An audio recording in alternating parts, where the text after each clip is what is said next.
Mixed by DJ Salim Lalpur Khadra.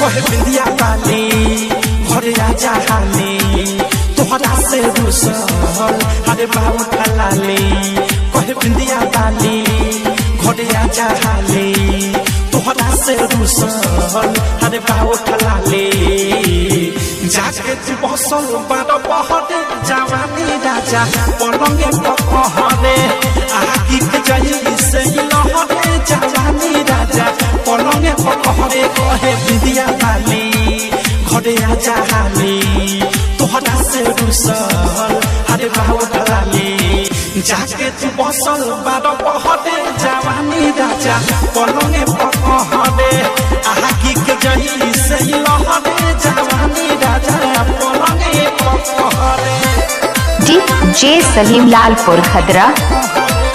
DJ Salim Lalpur Khadra.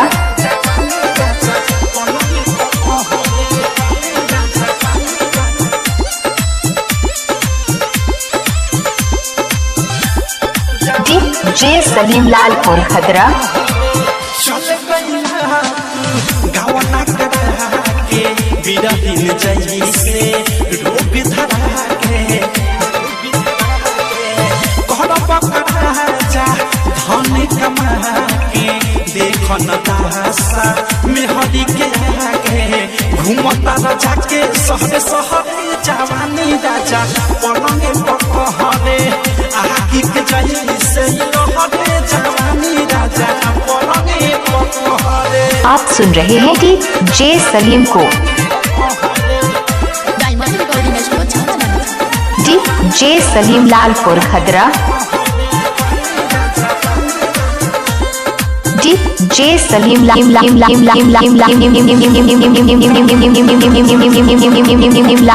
खदरा। अवध से प्रेमी मोरे पिया रे तुहरा बिना न लागे जिया रे DJ सलीम लालपुर खदरा।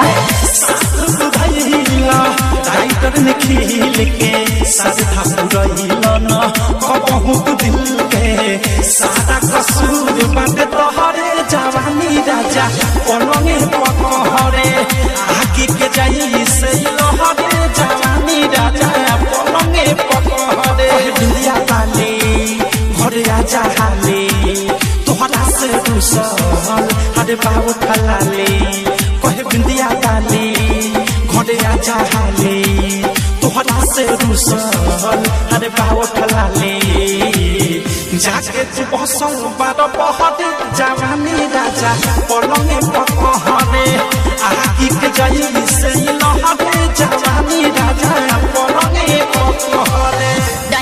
DJ सलीम